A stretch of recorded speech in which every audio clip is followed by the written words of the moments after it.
So, good morning, everyone who's here now. It's Thursday morning and 8 o'clock, and then it means it's time for this week's Nordic Consumer Industry webinar. I think we will have some people joining the coming minutes, but we kick it off for us early birds. And happy to see that many of you or some of you are joining us during several weeks now, and also glad to see some new faces or at least new names each time. Very welcome everyone to this call. My name is Elizabeth Whitefield and I'm Business Development Executive within the consumer and retail sector at EY. We have run these sessions since beginning of April with the focus to understand how the consumers react and behave during the pandemic.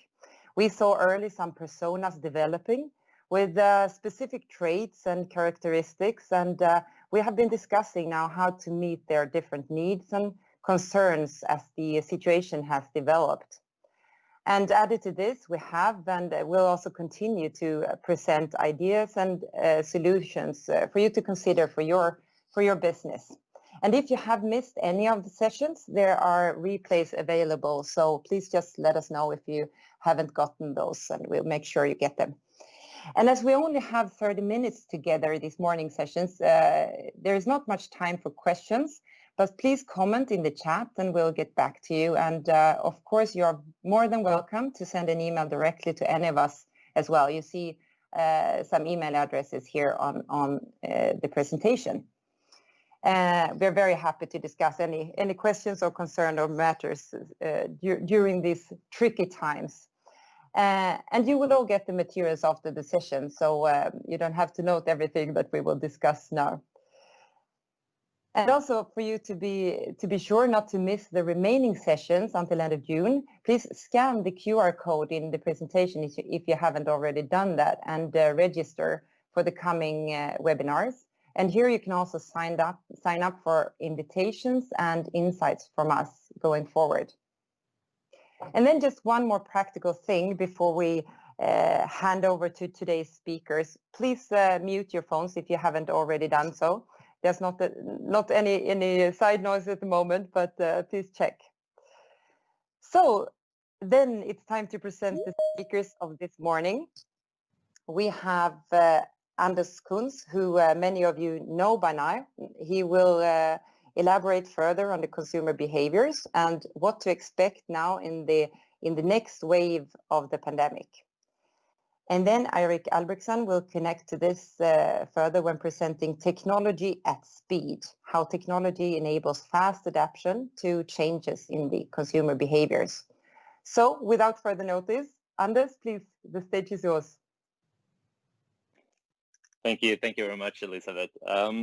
So at EY, we believe in being consumer-centric, and that is why we are talking to people to understand what is driving their behavior and decisions right now.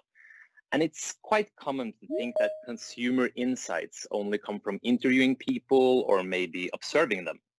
But insights can come from anywhere. And I think the most interesting insights this week actually came from the stock markets. Tuesday, the German travel agency TUI rose with 32.4% on the Frankfurt Stock Exchange. And they weren't the only one. A lot of other travel-related companies all over Europe, such as Lufthansa, SAS, and Avis, also grew a lot.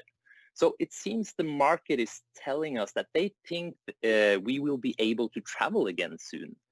And if that turns out to be the case, that will have a major impact on consumer attitudes. And it doesn't only mean that travel-related businesses can start their activity again. It also means people will get a very strong signal that the situation is improving. So when people start believing we are closing in on normality, that will affect how they consume across all categories. Banks in the Nordics are starting to register a lot more of consumer activity. Bank card transactions are increasing, and it's really tempting now to think that, yes, finally, things are starting to look better. And I don't want to ruin the ambience, but I have one very important question for you. How do you prepare for the second wave? A couple of weeks ago, we spoke about the Spanish flu. The Spanish flu had 3 waves, and the second one was the most brutal. Only 3 months ago, almost no one was planning for a COVID scenario. Some companies were rigged to handle it, some got lucky, but most are facing major issues right now because the pandemic came as an absolute surprise.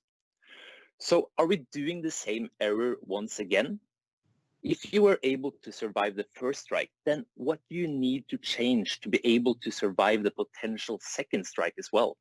And how will consumers react if this whole thing starts over again this fall? So from the first strike, we already know that 42% are changing the way they shop. 35% change what they buy, and half are reducing how often they go to physical shops. I would say that whether or not there will be a second wave, the first wave is more than enough to start thinking completely differently about how we address consumer needs and how we use technology to do so. To answer future needs, we need to get behind these numbers. These are just statistics telling us that the world is changing drastically. It's harder to understand what we are metamorphosing into. And when we have been talking to consumers this week, we have seen some major shifts in mentality. So we thought it would be useful to summarize that in a small tool you can actually use to map your consumer's mental state or behavioral patterns, if you like, and compare that to what you as a company are doing. So the yellow dot is the pandemic outbreak. On the x-axis, you see 4 different phases most people will likely go through as a result of the pandemic. There is the first phase of shock, where your whole existence is being completely altered and you start focusing on securing basic needs such as food and safety. You then move into a phase where you accept the situation, hence adapting to it. You find ways of coping, new pleasures, and new frustrations. Most people then move into a phase of compensation. Basically, you're getting tired of the whole thing at the same time as you realize that it will not end anytime soon. And you then start filling the blanks the pandemic created in your way of living with new temporary habits. After this phase of compensating, we will get to a new normal. We don't know exactly what that new normal will be, but we will get there when COVID is no longer a direct threat. So different people will move through these stages more or less rapidly. Depending on the circumstances, people might even go back to phases they have already been through. I would say that the majority of Nordic consumers now are starting to move from the adapt phase to the compensate phase. But the point here is that if you don't know where your consumers are, you will not be able to answer their needs. On the y-axis, you should trace how your company is transforming to answer consumer needs. Companies also go through the phases of securing and adapting, but where people start to compensate, you should start to innovate. You need 2 things to do this successfully. You need deep insights to understand in which phase your customers are, and you need the right timing. If you didn't manage the secure phase very well, don't spend your time trying to make it now if your consumer has moved on. Your job is to be one step ahead of your customers, but not too far ahead either. That will potentially scare them away. So as we all know, the changes we see in consumer behavior are facilitated by technology. Your response will probably contain a technological component as well, but please don't do technology for the sake of technology. Do technology for the sake of people. Even though most people now are settling into a new and more digital existence, there are huge differences in how tech savvy they are. We have mapped our personas on whether or not they are more or less digital and how open they are to new concepts due to COVID-19. On one extreme, we have the immobilized. We spoke about them a couple of weeks ago. It's the group of people that will be confined the longest due to their age. The digital evolution is moving faster than they are. They try to follow, but are having a hard time doing so. And we spoke to one person last week that tried to book a cabin for her domestic summer vacation. The website indicated that the dates she wanted were available, so she sent a mail. 4 days later, she got an answer that the cabin was no longer available. So someone more tech-savvy had probably booked it through a different and faster channel. And for too long, companies have been making one-size-fits-all digital solutions. Well, if we're all finally getting digital, you might have to be more aware of what segments your digital solutions are made for. If you are targeting the immobilized or other groups that aren't that digital, you should focus on user-friendliness and standards. And remember, user-friendliness is not what your developer is telling you is user-friendly. You need to test this on real human beings from the actual target group. So the immobilized will have fewer digital sources for their shopping, and if you are able to answer their needs, they will be more loyal once they have gotten the hang of your solution. On the other extreme, we find the bored. This group of consumers are digital natives, giving a lot of importance to the products they buy. They have endless sources of shopping. And if you are not able to please this group, they will move on, never looking back. When we talk to this consumer group, they tell us about how little impressed they are with most Nordic digital solutions. They see what's happening out there in other countries, especially the US, and they feel we are lacking behind in terms of novelty, creativity, and innovative concepts. And when you are competing for their attention, you are competing against the biggest global technological players out there. So, Eirik, could you also please share some of your thoughts on this? Yes, thank you, Anders. May you live in interesting times. Next slide, please. Thank you. So at EY, we've been, of course, reflecting heavily on the change that's going on in the consumer segment market and what is actually happening. And I think Anders made a good point. If you look at the stock exchange, it's a good place also to pick up information. I think if you just take one step back and reflect a bit on the number of bankruptcies and layoffs and we have seen in the sector over the last few years, and if you read a post-mortem of the companies who used to be a part of this sector, who are no longer a part of the sector, I think that some of the points that Anders is making around how well do you understand the client, the customer, not consumer, not only from how technology savvy they are, but also what it is that they're looking for. You will see that many bankruptcies and failures are coming from the fact that we don't fully understand the clients and the consumers. And when if you dig a little bit deeper, then we often find that, so how do you segment your customers and how do you go about creating customer insight? And then you end up having a traditional way of segmenting your customers. So, for instance, I read quite a rantic article about a few ladies who said, well, there is a segment called women aged 30 to 49, and that is an age group. But if you look at our if you look at our personas, I would imagine that pretty much all of these personas are covered within that group. So that makes, like, from a consumer insight perspective, it makes absolutely no sense to be segmenting according to age or indeed gender. You need to go deeper and understand what drives consumer behavior and how flexible are they and what is it that they need.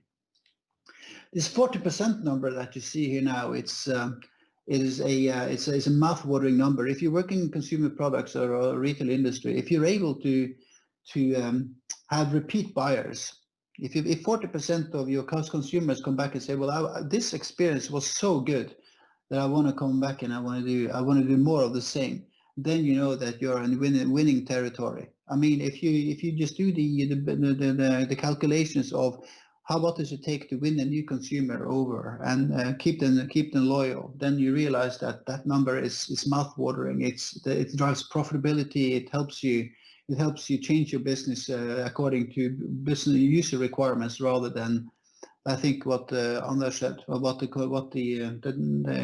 developers think you should have. So I think there's no surprise that the consumers, the customers are able, or the companies who are able to reach these numbers, they have adopted the way they use technology. I mean, you have to recognize that most of these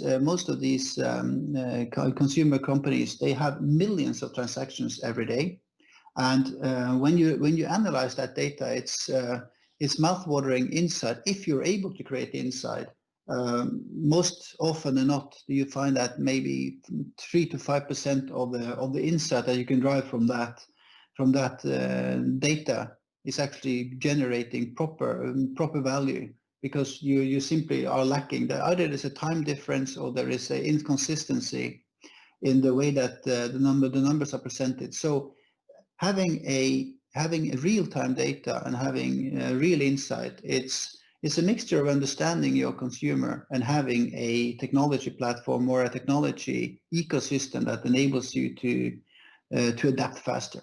So that is what I'm going to talk a bit about now. Is what do we see leading companies do when they evolve from being a Me Too company to being a very client-centric. I think it's important to recognize that those companies who have been able to reach these mouth-watering numbers of repurchase, they tend to drive customer insight in real time. And what does that mean? That means that insight is not only the insight coming from your transactional systems, it's insight coming from all your different data points. I mean, the stock exchange is one thing, social media is another one, observed behavior in the shop is a third one. So there are a number of data sources out there, and technology has enabled leading companies to dramatically harvest and use this information. And then they are running into a number of issues that I just talk to you about briefly later on. When you have enough insight and when you have relevant insight, then you're able to adapt your business fast. Because like Anders said, I mean, technology in its own right is of little use unless you're able to use the technology to change something in your business. And even though technology seems to be mouth-watering and the development seems to be going very fast, at the core of this are the same use cases. It's about how do you increase the size of your basket, and if you dig, how do you increase the number of basket? How do you increase the size of basket? How many customers, or how are you able to upsell or cross-sell? Those are still the things you want to do. The challenge is, of course, that if you don't fully understand your consumer, or there are massive data points that you're missing, or simply not able to harvest, then you are in trouble. I think if you reflect a bit about how technology has been impacting our sector, I mean, of course, the introduction of the platform companies whose business idea, it really isn't the product itself. The business idea for some of these platform companies are to have real customer insight and turn it into valuable propositions. I mean, they absolutely transformed parts of the subsectors in retail. And I mean, obviously Amazon and Alibaba and all those ones it's the value creation that they're able to have, even in a time where the market conditions are very disruptive. It's mouth-watering. But for most retailers, it's a journey. It's about starting out with a brick and mortar business, and then bringing on some kind of e-commerce platform on top of that. We've seen a lot of companies doing that, and we can see that the investments have been lackluster. So if you go to the next slide, please, I'll just reflect a bit on what I think what we see the reasons behind that is. So what you see here is a overview of, well, on the left-hand side, you can see typically what companies who are struggling to create insights see is that, well, we have a challenging technology platform on the one hand. There's actually a lump of spaghetti you see on the left-hand side. So if you want to drive speed and insight, then you need to have there is no way around it. You need to have a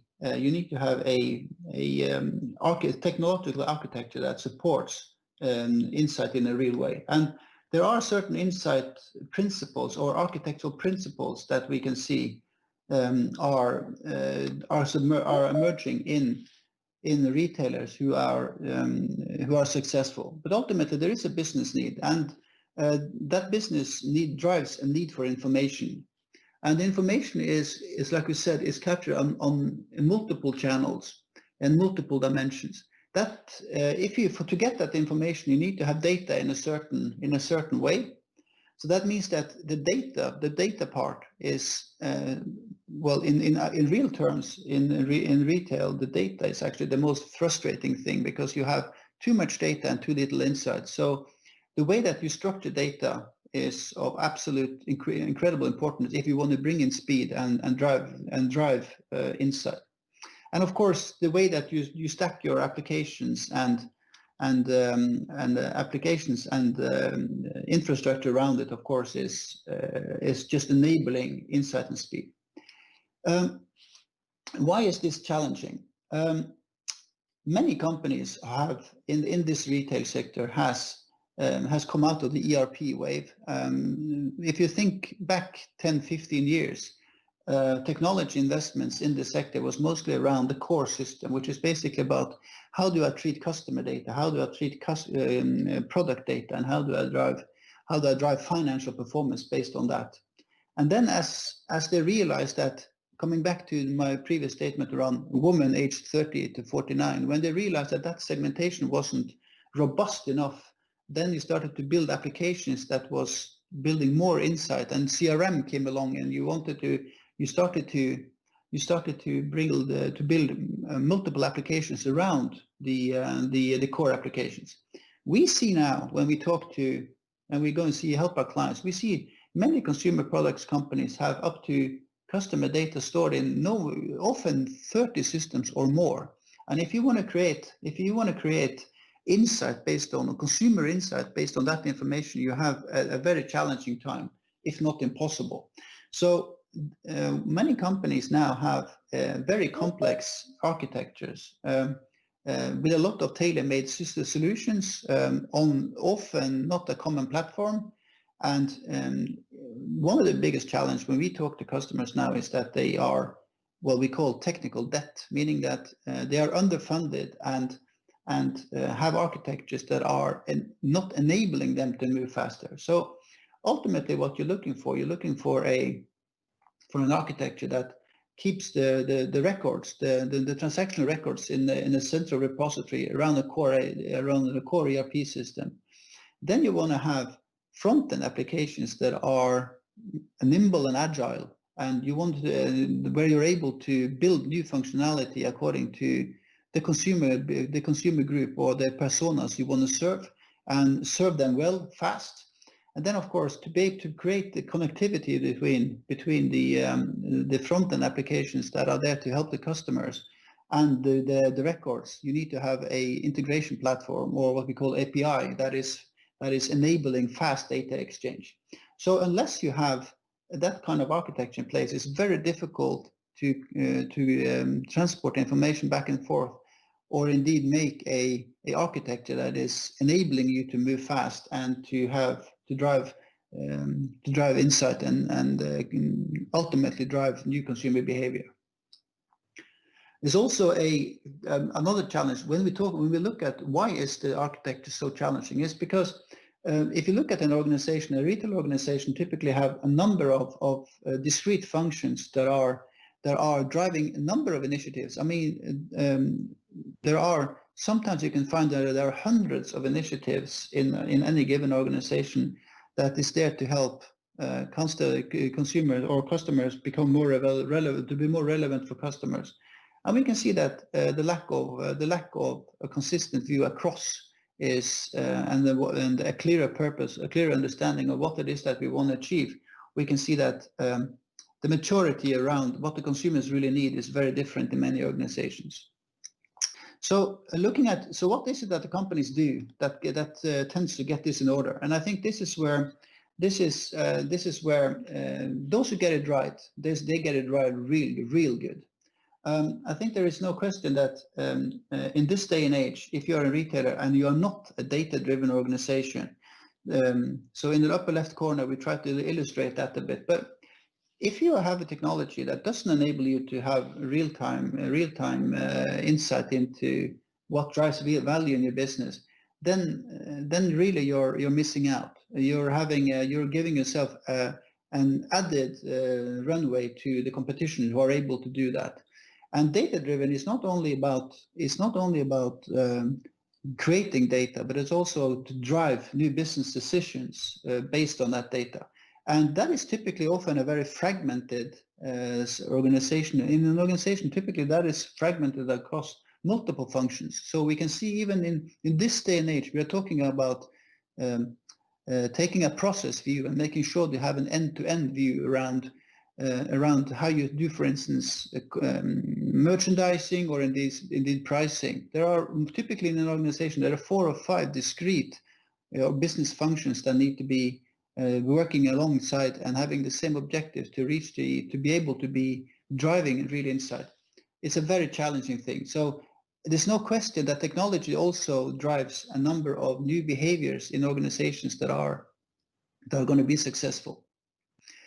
The next one is just I just want to reflect on a couple of these ones, because obviously it's a challenging thing. But there is no question that new technology is driving a lot of additional value in retail. If you think back to the way that the reason why we had chatbots in the first place was actually chatbots used to be a real pain some years back, because they were actually introduced initially to bring down queues or to manage queues. And what they learned then was that, well, so we have the consumer, we're talking to the consumer, how can we be able to increase the value of that conversation? And then you started to apply simple algorithms or AI to be able to ask a couple of qualifying questions to help them down the route. And then you realize that, well, there's a lot to be said for this technology that can actually maybe if we extend it to not only cover queues, but maybe we extend it to how can we bring real value to the consumer in terms of what the consumer really need. So what we're seeing now is that chatbots, there are multiple examples where chatbots actually are selling stuff to clients now, where in the past it was only a way of organizing a queue. And that is an example of companies applying technology in a new way and not missing out on the third point. The gentleman sitting in the chair with the crown on his head, that's the consumer. That's consumer is king. So if you're able to get your processes in order and not forgetting about the consumer being the king, and having a technology that enables you to in real time drive insight, then you're heading somewhere. So I think if again coming back to what we have seen in the past, a lot of companies who do not go down the exploration route of how they can use technology to drive real insight, and who forget that personas change over time, as Anders have described already. Their behaviors and their attitudes change over time. So this little boat on the right hand side, they think they're heading for a bit of a storm. Obviously, if you don't get this thing right, then ultimately not hitting the iceberg is not only the problem. It is, of course, that there's a massive energy moving towards you. So what we see is characterizing companies are able to use technology in an insightful way. There are a couple of really important things. You really need to segment your customers in a way that makes sense from a consumer behavior and attitude perspective. That is why the personas are important. You really need to get your architecture right. You need to make sure that you have an architecture that can share information and share information in a consistent way, so you don't spend time extrapolating data. And the third thing is, of course, in any business, there is a need for an end-to-end view, putting the consumer first and making sure that everybody from innovation through to category, through to pricing, through to finance, through to supply chain, have the same view of what it means to serve these customers, then you're on the right track. That's what characterizes companies are using technology to build speed and insight into their business. Thanks, Eric. Like you're saying, you have to know who you are addressing. And we talked about the Immobilised earlier. So we just wanted to finish up with some concrete advice on what to do if you are targeting the Immobilised. And this, of course, is the group that is very often forgotten about when we start to play around with technology. So, for instance, research shows that those above 65 are way more likely to give up than those under 55. So you have to make it hard to give up. And another interesting fact is that older users probably will read all the information you put on some website or digital tool. So that means you have to get to the point and stick to the must-haves. And of course, like we've been talking about, you have to include them in testing. You have to test with the actual target group. And even though we know a lot about what will probably happen in tests, we will always be surprised when we actually do it. So that's a really, really important point to adapt to the consumer and the target group. Okay, so thanks everyone. It's 8:31, so that concludes today's session. And I hope we have given you some useful advice and inspiration. And as always, of course, please just contact us if you have any questions. Thanks for tuning in. Thank you all very much, and I hope to see you next week. Then we will be visited by Volvo Cars to comment on their reaction to the pandemic and also talk about design for circular business models. So please contact us before that or join next week and stay safe. Thank you very much, everyone.